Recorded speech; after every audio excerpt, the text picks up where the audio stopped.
Amém. Bom dia. Bom dia, igreja. Bom dia aos irmãos. O título da mensagem hoje é, na sequência que nós estamos estudando, a harmonia dos evangelhos. E o título é A Infância e Juventude de Jesus. O irmão compartilhou na semana anterior, falando do nascimento do menino Jesus. Queria convidar os irmãos para ler a porção da palavra que está em Lucas, capítulo 2, a partir do verso 40. Diz assim: Crescia o menino e se fortalecia, enchendo-se de sabedoria, e a graça de Deus estava sobre ele. Crescia o menino e se fortalecia, enchendo-se de sabedoria, e a graça de Deus estava sobre ele. Ora, anualmente iam seus pais a Jerusalém para a festa da Páscoa. Quando ele atingiu os 12 anos, subiram a Jerusalém, segundo o costume da festa. Terminados os dias da festa, ao regressarem, permaneceu o menino Jesus em Jerusalém, sem que seus pais o soubessem.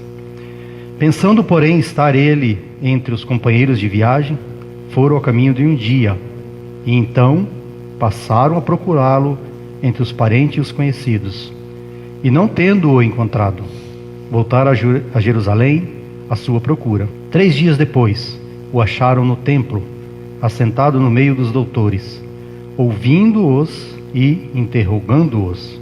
E todos os que ouviam, muito se admiravam da sua inteligência e das suas respostas. Logo que seus pais ouviram, ficaram maravilhados. E sua mãe lhe disse: Filho, por que fizeste assim conosco? Teu pai e eu, aflitos, estamos à tua procura. Ele lhes respondeu: Por que me procuráveis? Não sabíeis que eu cumpria estar na casa de meu pai? Não compreenderam, porém, as palavras que lhe dissera. E desceu com eles para Nazaré, e era-lhes submisso. Sua mãe, porém, guardava todas estas coisas no coração. E crescia Jesus em sabedoria, estatura e graça diante de Deus e dos homens. Repetindo: e crescia Jesus em sabedoria, estatura e graça diante de Deus e dos homens. E esse assunto caiu no meu colo de brinde. É um assunto que não tem muito a palavra na Bíblia, né? Até agora, compartilhando com o Diniz, ele falou: é um assunto muito curtinho, são só esses 2 versículos aí mesmo que tem. Eu falei: mas vamos lá, né? Vamos dar sequência ao que nós estamos estudando. O irmão compartilhou semana passada o nascimento do menino Jesus, a encarnação dele ali em Belém, e a história toda ali de Jesus como filho de Deus, mas também como filho de um homem. E a sua encarnação, como entender?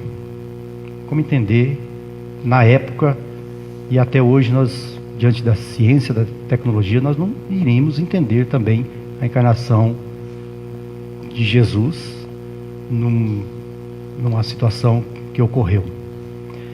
Ele nasceu da Virgem Maria, e ela ouviu: o que é gerado de ti provém do Espírito. O irmão falou que a Maria possivelmente tinha uma idade de 14, 15 anos. Como uma menina de 14, 15 anos ia entender isso? Que vai ser gerado de ti provém dos céus e provém do Espírito Santo. E esse menino sofreu humilhação. Ele não nasceu adulto, ele submeteu-se à humilhação, às humilhações. Ele não pecou, ele desenvolveu e teve um crescimento inerente à raça humana, diferente de Adão e Eva, que já nasceram adultos, né? Deus pegou Adão do pó da terra, fez um boneco de barro e soprou nas narinas e tal. A história nós sabemos. Mas ele não, ele tinha que nascer. Tudo que é inerente à raça humana, ele tinha que acontecer com ele. Então, os evangelhos não tentam fornecer uma biografia de Jesus de Nazaré, mas sim de um Jesus Salvador. Eu estava compartilhando com os irmãos, eu tinha uma outra mensagem para compartilhar, era desejo do meu coração. Eu tinha, e tenho sentimento, e possivelmente aí para frente vou compartilhar ainda, as evidências da primeira vinda do Senhor dita pelos profetas do Antigo Testamento. Mas não, vamos falar de Jesus, que está também como, não esse menino que ia meramente nascer ali, mas sim como Jesus, nosso Salvador. E as informações por toda a Bíblia são muito escassas, e eu procurei ver se encontrava alguma coisa e não se acha muita coisa. Só tem essa janela aí, que é esses 2 versículos aí, o versículo 40 e o versículo 52. Quando nasceu, ficaram em Belém. Teve aquela situação com Herodes, que o irmão compartilhou na semana passada. Teve a visita dos magos, e eu descobri na reunião passada que ele já tinha 2 anos de idade quando recebeu a visita desses magos. Jesus passou sua infância e a sua adolescência ali nas montanhas da Galileia. Possivelmente ele subiu muitas vezes ali naquelas montanhas para brincar, para orar. Uma vida normal como as demais crianças da sua época ali. Há muito tempo atrás eu li um pequeno livro, lógico que é apócrifo, e nós não devemos nos apegar a isso, e falava que esse livro foi escrito por alguns cristãos da época, e conta algumas coisas ali, e eu lembro de umas 2, 3, que quando Jesus tinha essa idade de 5, 6 anos de idade, ele brincando com os demais meninos da sua mesma idade, e aconteceu um acidente ali, uma daquelas crianças morreu no acidente, e os demais meninos foram diante das autoridades e acusaram o menino Jesus. Foi ele que cometeu o acidente, cara. E as autoridades chamaram o menino Jesus, e ele falou: cadê o menino que morreu? Aí trouxeram o menino que morreu, ele tocou naquele menino, e o menino reviveu e contou a verdade para as autoridades, e logo após morreu de novo. Então, também nesse livro fala que Jesus era o menino que ele via um passarinho morto, ele pegava na mão e revivia o passarinho. Fazia um passarinho de barro, um animalzinho de barro, e tocava e revivia. Isso é uma coisa espúria. Se a Bíblia não fala, quem somos nós para falar um negócio desse? Isso é coisa que tentaram valorizar o menino Jesus desde seu nascimento, e esqueceram que ele teve uma vida normal como os demais meninos. O irmão também compartilhou na semana passada que Maria era muito devota, e nós sabemos disso, porque ela recebia essas coisas do Senhor, e ela possivelmente ouvia muito da lei, pesquisava muito, e possivelmente tinha uma descendência de sacerdote na família, que foi ensinando essas coisas para ela também, quando menina, e até os 15 anos de idade.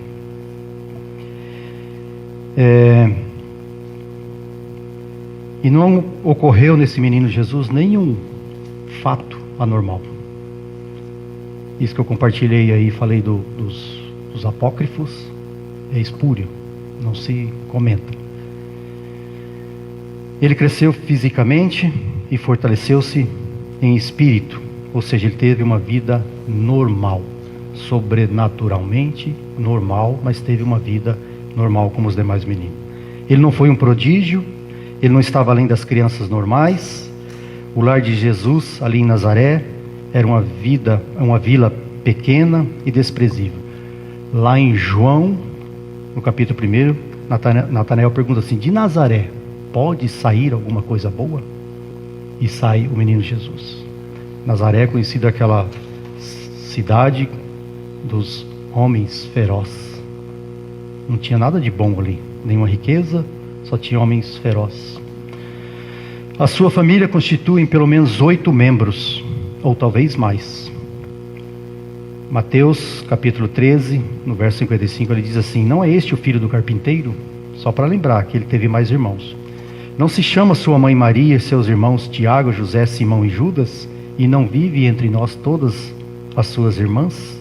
Ali, naquela pequena casa, naquele pequeno lar, tinha essas 8 ou mais pessoas ali. O Senhor da glória provou de tudo da vida peculiar, vivendo junto com os meninos e meninas pecadores. Contudo, ele emergiu sem nenhum tipo de pecado, sem nenhuma mancha de pecado. Ele tinha diferença entre os demais fisicamente? Não. Mas espiritualmente ele era aquele menino que emergiu sem pecado. Mais tarde o próprio Senhor Jesus, lá em Mateus 13, ele menciona: e por ele ser assim diferente em personalidade dos demais meninos, ele podia ter algum grau de discriminação, de deixar de lado, e às vezes ele se enturmava por si só com os demais meninos, porque é característica dos meninos. Mais tarde, por causa disso, ele menciona lá em Mateus 13, ele fala que o profeta não tem honra em sua própria terra e não tem honra na sua própria casa. Nós sabemos que nem mesmo seus irmãos criam nele quando ele iniciou o ministério. Então, profeta sem honra dentro da sua própria casa, da sua própria terra. Isso reflete a solidão da sua infância, mas sem pecado. Nele não se manifestava os males do egoísmo, justiça própria. E que criança que às vezes não tem ou não quer transparecer ou mostrar que ele tem uma justiça própria. E certamente esse menino aprendeu muito da sua mãe. Ali no colo da sua mãe uma devota, conhecedora da lei, foi falando para ele as coisas do Senhor, e ele foi aprendendo. Se você ler aqui o Cântico de Maria, que coisa impressionante. Certamente ela citou esse cântico muitas vezes para ele no colo. Certamente ela falou da história que os pastores ali na noite receberam a visita daquele anjo, e o anjo falou assim: vai nascer lá em Belém o Salvador. Ela deve ter contado essa história para ele. Ela também deve ter contado a história de quando que eles foram apresentar um menino no templo, e estava ali o Simeão, aquele sacerdote que servia ali no templo, que estava mudo, possivelmente também surdo, estava ali no templo. Ela deve ter contado essa história para ele, e ele ouvia isso atentamente. Ele era um garoto muito observador. Certamente brincou nos parques, nos mercados da cidade, pois possuía um porte físico que ajudou nas caminhadas dele quando ele entrou no seu ministério. Para ele andar 90 quilômetros a pé com seus discípulos era normal, porque ele tinha um porte físico. Então, quando criança, quando menino, ele teve suas brincadeiras também. Subia as colinas, ia nos rios, ele andava com os meninos, brincava nas praças, nos mercados. Por isso que Salmo 45 diz assim: tu és o mais formoso dos filhos dos homens. Ele aprendeu a ler. Lá em Lucas 4, quando deram o livro do profeta Isaías, ele abriu aquele livro lá na sinagoga e leu, falando de si próprio. Então ele aprendeu a ler quando menino. Aprendeu a escrever. Lembra da história daquela mulher que foi pega e ia ser apedrejada? Lá fala que Jesus estava escrevendo no chão. E alguém fala que ele estava escrevendo os pecados dos homens. Ninguém sabe se é verdade ou não, mas ele estava escrevendo alguma coisa. Então ele aprendeu a ler e escrever. Os evangelhos não nos informam, mas muita coisa ele aprendeu ali nos joelhos da sua mãe, no colo da sua mãe. Sua mãe falando e ele ouvindo atentamente. Ele cantava salmos, ele sabia o livro da lei, a história, ele sabia o que significava a Páscoa. Certamente ele ouvia ali da sua mãe, deitado ali nos joelhos da sua mãe. Ali na vila em Nazaré, haveria uma escola chamada Casa do Livro. E essa Casa do Livro, Jesus frequentava ela desde os 6 anos de idade. E eu fico imaginando numa vila pequena, criança doida para ler alguma coisa, para saber alguma coisa, e tem essa Casa do Livro. E ele estava lá diariamente nessa Casa do Livro, vendo as histórias. E o Antigo Testamento era o único livro texto que existia. A criança memorizava o Antigo Testamento. Então eles tinham na memória, assim. Não tinha tantas opções como nós temos hoje. Não tinha smartphone, não tinha rede social, não tinha biblioteca com infinidades de livros. Só tinha uma cópia do Antigo Testamento lá. E as crianças já desde cedo memorizavam. Outro dia eu vi um vídeo nesses Discovery aí, um menininho lá nessa região, sem um braço e com metade de uma perna, por causa de guerra. E aí perguntaram para ele o que ele quer ser no futuro. Ele falou assim: eu quero ser um soldado ainda, que eu quero me vingar dessas coisas. Quer dizer, eles são preparados para isso, o povo da região. Mas aqui é diferente. Jesus está estudando o Antigo Testamento, ele está se inteirando da lei. Deuteronômio, capítulo 6 diz assim: tu as inculcarás a teus filhos, e dela falarás assentado em tua casa, e andando pelo caminho, e ao deitar-se e ao levantar-se. Então o judeu, ele, desde pequeno, ele já é instruído a decorar essas coisas da lei. O judeu conhecia melhor a lei do que seu próprio nome. Então o judeu, ele, às vezes, ele estuda tanto a lei e pergunta o nome. Isso aqui é uma frase de um irmão do século passado. Ele via que ele era aquele que se cumpria todas essas profecias. Eu fico imaginando ele lendo o livro da lei, e ele se achando ali dentro do livro da lei, e ele se encaixando ali, e era ele ali dentro desse livro. Ele lia o original hebraico, não a tradução do grego. E eu estou seguindo uma professora no YouTube aí, ela, professora de hebraico, ela tem uns vídeos bem curtinhos assim, bem legal, de 5, 6 minutos, e que coisa encantadora que deve ser o hebraico. Às vezes numa frase tira-se um nome, às vezes de um nome cria-se uma frase, e a maioria dos nomes são buscados em frases do hebraico. Que coisa encantadora é o hebraico. Jesus, ele lia o original hebraico, e ele provavelmente falava o hebraico, o grego e o aramaico desde pequeno.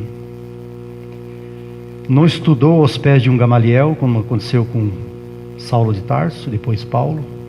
Foi levado para uma escola de tirano. Não, ele aprendeu aqui no livro da lei, e deitado nos braços da sua mãe, ele aprendeu tudo naturalmente, como deve se aprender. Os rabinos diziam: como sabe este letra sem ter estudado? Isso está lá em João 7, quando Jesus discorria com aqueles mestres da lei, com aqueles sacerdotes, com aqueles homens, e eles ficavam encantados. Como é que pode? Ele não é nenhum estudioso, ele não é nenhum mestre da palavra, nem não sei o quê, mas ele sabia. E finalmente, aos 12 anos de idade, esses 12 anos de idade, uma época em que nós temos muitos conflitos. Eu lembro dos meus 12 anos de idade, e eu lembro dos meus filhos aos 12 anos de idade. Que tenso que é. Eu fui tenso, eu dei muito trabalho. Porque a personalidade começa a se firmar, e a gente acha que é tudo, sabe tudo, e às vezes não sabemos nada, né? E aos 12 anos, tornou-se um filho da lei. E o judeu normal, aos 12 anos, ele já passa para a fase adulta, já é considerado um homem, né? E eles se tornam responsáveis, eles deixam as coisas de menino, aquelas brincadeiras de menino, já não lhe pertence mais. E o judeu, ele é preparado desde o seu nascimento para essa época, para essa idade. Eles memorizam porções das escrituras, responde perguntas feitas pelos rabinos, e Jesus iria para Jerusalém para isso. Aos 12 anos de idade, Maria e José, seus pais, certamente voltaram no ano seguinte e nos anos seguintes. E a palavra não fala que Jesus voltou aos 13, 14 ou 16 anos. Não fala. E ele foi lá para isso, para entrar em cena. Aos 12 anos de idade, a idade da transição. Deixa as coisas de menino e passa a ser já considerado adulto. E ao longo da caminhada, quando eles subiam para Jerusalém, eles cantavam aqueles salmos de romagem, que é o Salmo de 120, é um Salmo 134. E os judeus, eles tinham decorado isso. Eles não levavam uma cópia do Salmo e iam cantando. Eles tinham já na sua memória. Quando eles subiam para Jerusalém, naqueles dias de jornada, eles cantavam esses salmos. E finalmente ele chega em Jerusalém, aos 12 anos de idade. Contemplava os muros de Jerusalém. Aquele menino que ficou naquela cidade provinciana, não tinha nada ali, além de pobreza. As casas e os casebres muito simples, muito humildes. E ele chega em Jerusalém, Jerusalém toda imponente, toda construída para isso, com seus muros com precisão. E ele chega ali e vê, dá de cara com aquilo.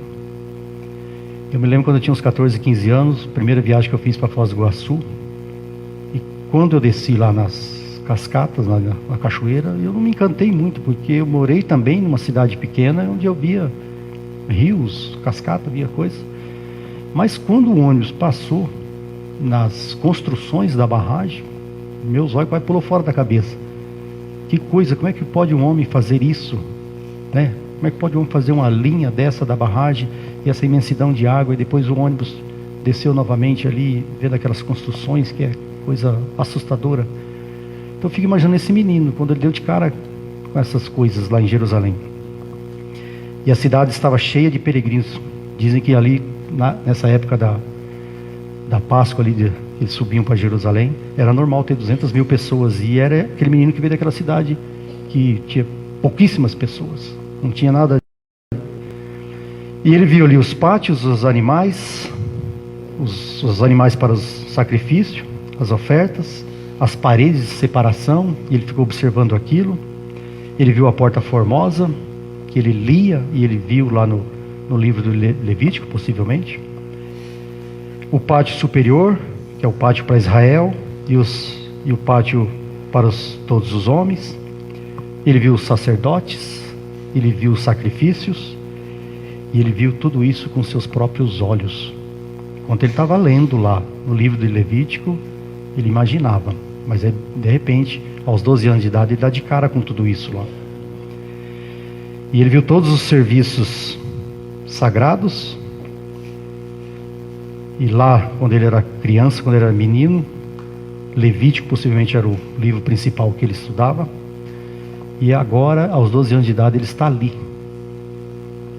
como um homem, vendo todas essas coisas.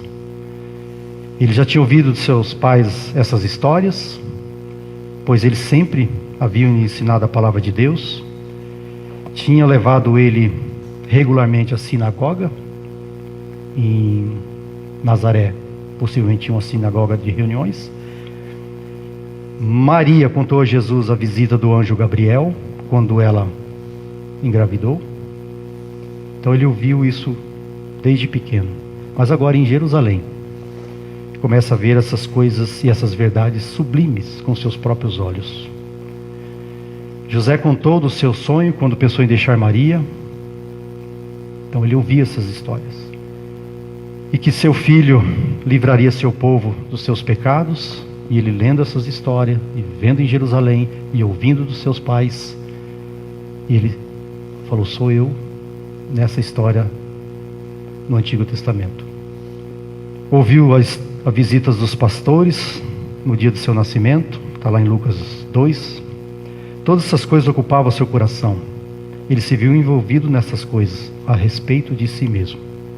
Ele se achou dentro da história do Antigo Testamento. E aí o que fazer aos 12 anos de idade? E aí finalmente acontece o fato de Maria e José voltarem para Nazaré. E já estavam indo embora. Mas aí o menino Jesus, aos 12 anos de idade, descobriu que ele tinha que ficar na casa de meu pai. Verso 46 diz assim: 3 dias depois o acharam no templo, assentado no meio dos doutores, ouvindo-os e interrogando-os. Eu fiquei impressionado com essa palavra primeiro aqui, ouvindo. O que a palavra fala para nós e nos ensina com relação a ouvir? Todo homem seja pronto em ouvir. A fé vem pelo ouvir a palavra de Deus. Eu ouvi há muito tempo atrás de um sábio irmão já ancião do Senhor, e ele liberou a mensagem e sentou-se lá no fundo do local de reuniões. E essa igreja tem a prática como nós temos aqui: depois do liberar de uma mensagem, é dada a oportunidade para alguns irmãos falar um ponto ou outro da mensagem. E veio um irmão, falou coisa rapidamente da mensagem, veio outro irmão. Aí veio um irmão e demorou no seu compartilhar. Demorou no seu compartilhar. Praticamente estava dando outra mensagem. O irmão sábio lá do fundo que tinha liberado a mensagem, com toda prudência, ele falou: ô irmão, muito bom o que você está falando, mas vamos dar oportunidade, vamos ouvir o compartilhar de demais irmãos. Então o ouvir tem que sempre estar no nosso coração, depois falar. Isso é fácil de falar? É fácil de falar, mas praticar. A gente, quando está compartilhando algum assunto com algum irmão e a gente sabe alguma coisa desse assunto, a gente fica toda hora entrando no assunto do irmão, não deixa o irmão falar. Vamos ouvir primeiro, né? Vamos ouvir o que o irmão tem que falar. E eu tenho esse hábito de me policiar. Então, as pessoas chegam lá no banco e começam a falar comigo, eu vou ouvindo. Só que nesse ouvindo eu já vou descobrindo tudo que a pessoa quer, tudo que a pessoa precisa. Então, estou me policiando e estou me educando para isso. Ouvir. Depois a gente dá as nossas opiniões. E aqui a gente vê esse menino. Ele é gerado de Deus, ele é filho de Deus. Mas ele também ouve. Primeiro ele ouve, depois ele interroga os sacerdotes. José e Maria voltam para Nazaré, mas ele ficou na casa de meu pai. É o que ele falou aqui, na casa de meu pai. Ele ouvia e perguntava tudo sobre as Escrituras. Foi isso que ele ouviu muito de seus pais. Ele ouviu até os 12 anos de idade dos seus pais tudo sobre as Escrituras. Então, ele devia ser aquele menino que ficava olhando e ouvindo e observando e se encaixando os assuntos, as histórias. Então, quando ele fala na casa do meu pai, significa em torno da casa do meu pai, os negócios do meu pai, ele fala. Porque ele sabia que era o lugar onde Deus tem seus negócios, as suas ocupações, as suas atividades. E ele fica estimulado, ele fica envolvido por essa casa, a estar ocupado com os negócios do pai. Então isso já tocou seu coração. Ele leu lá, mas de repente ele está na casa do pai. E ele assume os negócios do pai, as atividades da casa do pai. João 4 diz assim: a minha comida consiste em fazer a vontade daquele que me enviou e realizar a sua obra. Casa do pai, coisas do pai, negócios do pai, envolvido, ocupado com as coisas do pai. Aos 12 anos de idade, ele foi impulsionado. Ali em Jerusalém, ele começou a cuidar das coisas do pai. Maria e José tinham plena confiança nele quando moravam lá em Nazaré. Mas ele despertou nele as coisas do pai, negócio do pai. Ele, dali para frente, ele tornou-se um menino maduro, período de transição para cuidar das coisas do pai. E quando voltando para casa, descendo de volta para Nazaré, Maria e José achou que ele estava com os demais meninos voltando, porque era normal, os meninos com meninos, as mulheres com mulheres, subiam para Jerusalém, mas quando voltava a mesma coisa. Era viagem de dias, mas aí depois de 3 dias fica surpreso de encontrar ele no templo, na casa do pai, quando eles voltam. Eles estão voltando buscar o menino em Jerusalém, eles ali no acampamento, eles primeiro perguntam para parentes, para os demais meninos: cadê Jesus? Não está. E eles voltam lá para Jerusalém. E eles não vão lá nas muralhas, Maria e José não vão lá no lugar, mas vão no templo, na casa do pai. E encontra ele lá, 3 dias depois, envolvido com as coisas da casa do pai, com os negócios da casa do pai. Mas ele estava no meio dos doutores ali da lei, no templo. O coração dele certamente estava cheio de encargo pelas coisas, pela casa do pai. Verso 48. Logo que seus pais ouviram, ficaram maravilhados. E sua mãe lhe disse: Filho, por que fizeste assim conosco? Teu pai e eu, aflitos, estamos à sua procura. Verso 49. Ele lhes respondeu: Por que me procuráveis? Não sabias que eu cumpria estar na casa de meu pai? Foi encontrado realmente onde ele deveria estar, na casa do pai, cuidando das coisas do pai, dos interesses do pai. Ele possuía uma casa terrena lá em Nazaré, mas também ele possuía uma casa espiritual. Ele tinha consciência que aquela casa, o templo, era a casa do pai, onde deveria realmente estar. Seus verdadeiros negócios, a partir de agora, sua missão era com o pai, os negócios da casa do pai. Verso 51. E desceu com eles para Nazaré, e era-lhes submisso. Sua mãe, porém, guardava todas estas coisas no coração. Ele não ficou inconformado com isso, mas ele voltou para Nazaré. E era-lhe submisso. Possivelmente ele leu isso muito lá no livro da lei. O honrar pai e mãe. Êxodo 20 fala assim lá no livro da lei: honra teu pai e tua mãe para que se prolongue os teus dias. Ele leu isso muito quando menino. Por isso que ele voltou. Ele não contestou nada. Era-lhe submisso. Ele honrou Maria e José como seus pais ainda. Efésios capítulo 6, verso de 1 a 4, diz assim: Filhos, obedecei a vossos pais no Senhor. Honrar pai e mãe. E ele fez isso quando ainda na lei. Ele voltou com seus pais para Nazaré a viver sua vida normal. Ele voltou. E ficou 18 anos em secreto. Dos 12 ao 30 também nós não temos nada aqui na palavra o que ele fez. Ele voltou. Ficou ali esses 18 anos em secreto. E tornou-se um carpinteiro com seu pai José. José possivelmente devia ter o dobro de idade ou mais de Maria, e deve ter morrido, e Jesus era o mais velho, o arrimo de família, e ele assumiu a carpintaria no lugar de José, em obediência, submissão a seus pais. O Filho eterno de Deus aprende a obedecer e submeter-se como um homem. O Filho eterno de Deus, aquele que é Deus gerado em Deus, aprende todas as coisas de uma criança normal, um filho normal, uma adolescência normal, uma juventude normal, e depois já adulto também normal.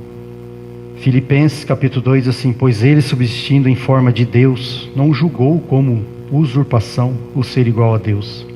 Antes a si mesmo se esvaziou, assumindo a forma de servo, tornando em semelhança de homem.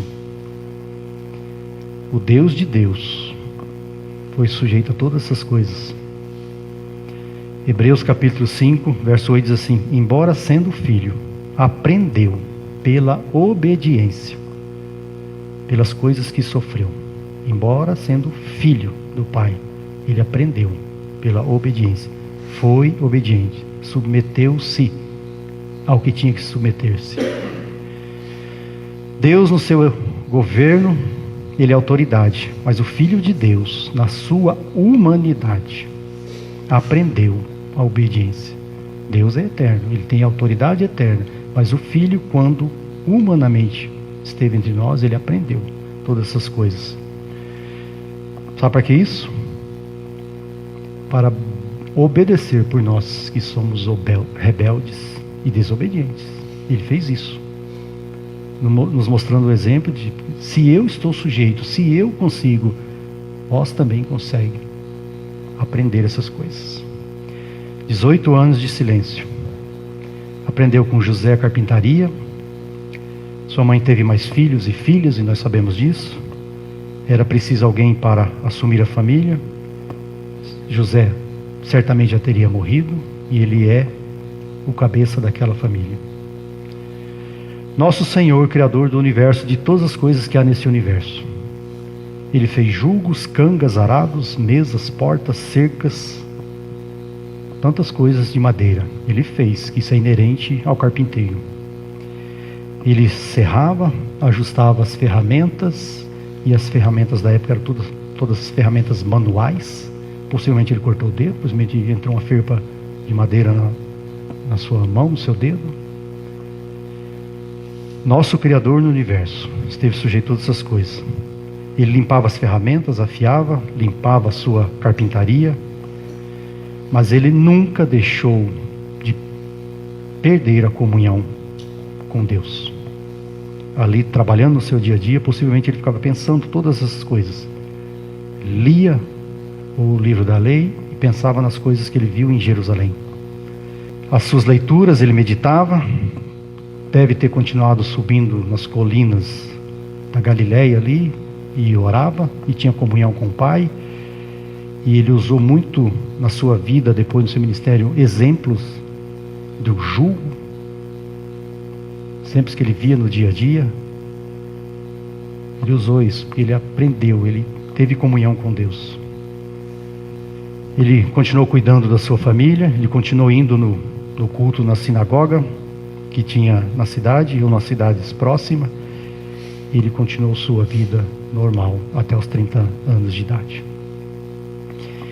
E aí, que lições nós tiramos isso para nós hoje? Nós que recebemos a sua vida divina em nós, o que nós fazemos com essa vida divina que nós recebemos? Qual que é a consciência que nós temos disso hoje? Para que nós recebemos e o que nós fazemos? Depois nós temos consciência que nós temos essa vida divina em nós. Nós temos consciência que nós somos filhos de Deus. Ele tinha o tempo todo, o Criador do universo, ele tinha consciência de que ele provém do céu. E nós recebemos essa vida dele. E nós cooperamos hoje com a vida, dessa vida divina que habita em nós. Nós nos envolvemos, nós somos ocupados com os negócios do Pai, com a casa do Pai. Nós fomos comprados e nós sabemos o preço que ele pagou por cada um de nós. Nós não somos salvos para nós mesmos, mas nós somos salvos para Deus. E qual que é a nossa missão hoje? Nós estamos ocupados com a casa do Pai, com os negócios do Pai, com as atividades do Pai? Lições para nós hoje e as suas aplicações.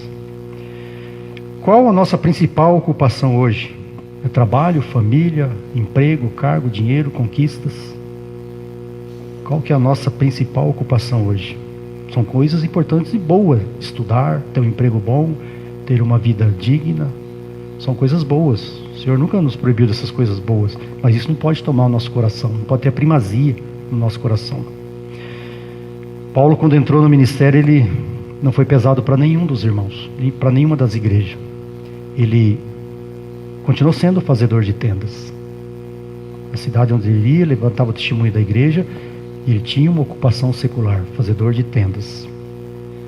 Mas no final da sua vida, ele não disse nada sobre fazer tendas. Ele disse sobre as coisas do Senhor. Ele disse: combati o bom combate. Nós temos combatido o bom combate hoje pela casa de Deus, pelas coisas e os negócios do Pai.